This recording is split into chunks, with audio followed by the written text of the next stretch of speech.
చాలా పాలకులు చిత్తశుద్ధితో నిర్వర్తిస్తే చాలా చిన్న అంశాలు ఇవి. ఇది ఒక నక్సలైట్ ఉద్యమం సమస్య కాదు, ఇదో ప్రాజెక్టు రేట్ల సమస్య కాదు, ఇది లేకుంటే మనుషుల మనుషులను ప్రవృత్తి మార్చేది కాదు. చాలా చిన్న విషయం. విద్య, వైద్యం ప్రజల అందాల, ప్రజలందరికీ వైద్యం రావాలి. ప్రజలందరూ ఈ పేపర్ లీకేజీలు డబ్బులతోని ఇలా నాకు తెలుసు. ఎంతోమంది మా పీరియడ్లో మేము ఒక చైర్మన్ ఉండేప్పుడు నేను గ్రూప్ 2లో నేనే కోచింగ్ ఇచ్చేది. నేను 4th కానీ ఇక్కడ PhDs అని దాంట్లో కోచింగ్. నా పరీక్ష రోజు నేను పోతే నాకు జరిగిన ఎగ్జామ్ మామూలు ర్యాంక్ వస్తుంది అనుకో.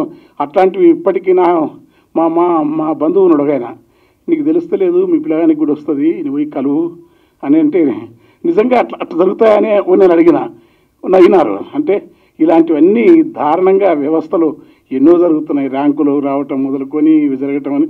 అందులో అసత్యాలు ఏం లేవు, అవి ఏం లేవు.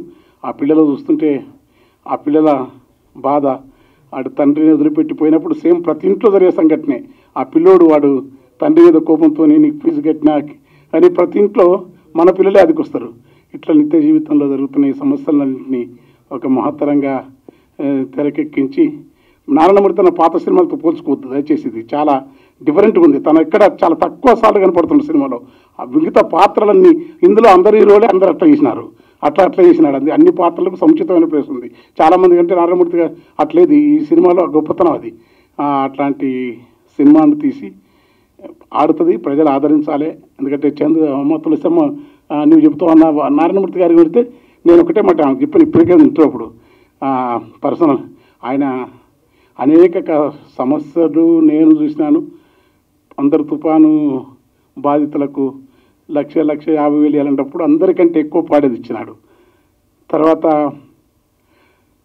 తుఫాను తర్వాత వాళ్ళ ఊర్లో అతిశయోక్తి చెప్తలేను, ఆయన తీయలే కాదు, ఆయనకు సరికెళ్ళే కాదు. నాలాంటి వాళ్ళే మనకున్న దాంట్లోనే కొంత ఇచ్చేవాళ్ళు 1000 మంది కాదు, ఒక 10,000 మంది నారాయణమూర్తి గారికి మనిషికి ₹1,00,000 ఇచ్చేవాళ్ళు ఉంటారు. అంతమంది ఫ్రెండ్స్ ఉంటారు ఆయనకు. కానీ ఆయన ఆ ఊర్లో తనకున్న 2 కోట్లు పెట్టి ఒక హాస్పిటల్ కట్టించి మా ఊరి నాగేంద్రనాథ్ రెడ్డి గారితో ప్రజలకు అంకితం చేసి దానికి తన పేరు కూడా పెట్టుకోరు. ఆయన వాళ్ళ తల్లిదండ్రుల పేరు కూడా పెట్టుకోలే. తర్వాత విచిత్రం ఏంటంటే అందరికంటే ముందే ఆ ఊర్లో ఆలయం వాళ్ళ నాన్నగారి కోరిక రామాలయం కూడా కట్టించినాడు. దానికి కూడా వాళ్ళ పేరు లేదు. తెలిసిన అట్లాంటి వ్యక్తిత్వం అయినా తనకు కోరుకునేది కాదు. నడవటం కానీ జీవితం కానీ చాలా దగ్గరగా మమ్మల్ని ఆదరించిన మాలాంటి వాళ్ళకి చాలా సన్నిహితుడు, గౌరవనీయుడు. చాలా రాజకీయ అంశాలే కాదు, చాలా సబ్జెక్టు ఉంటుంది. ఏమి పట్టించుకున్నట్టు కానీ అనేక అంశాల పట్ల సాధికారికమైన జ్ఞానం ఉండి తెలుగు సినిమా రంగంలో తనదైన గొప్ప ముద్ర వేసిన ప్రజానటుడు. విప్లవ భావాల పట్లతో కానీ మానవత్వంతో అట్లా అనుకుంటే హింసను ఏం సపోర్ట్ చేయడానా. ఏ వైపు నుంచి హింస ఉన్నా రాజ్య హింసను కానీ వ్యక్తిగతంగా ఏ హింసను కూడా ఇష్టపడే మనిషి కాదు.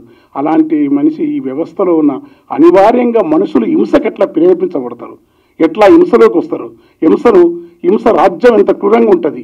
నేతలు కానీ విధానాలు కానీ వ్యవస్థీకృతమైన ఆధిపత్యాలను కనుక్కుంటే వీటిని ధిక్కరించడం కోసం కళాకారులు ప్రజలు తమ వంతుగా చేసేదానికి నారాయణమూర్తి గారు సుదీర్ఘ ప్రయాణం. అది గద్దెరన్నతో పాటుగా కర్ణాటి లక్ష్మణర్సయ్య గారు, నాజర్ గారు, మాభవం నుంచి ముందర నుంచి అప్పటి నుంచి రక్తకన్నీరు నుంచి ఎర్రమల్లెల నుంచి టీకృష్ణ నుంచి ఈ పరంపర తెలుగు నేలపైన ఒక మహోన్నతమైన ప్రజా సాంస్కృతిక వారసత్వం మనుషులు మారాల్సిన నుంచి నడుస్తున్న దానికి హైలైట్గా వచ్చి మధ్యలో పోయినారు. కానీ అదే మార్గాన్ని పట్టుకున్న ఒకే ఒక నారాయణమూర్తి గారు.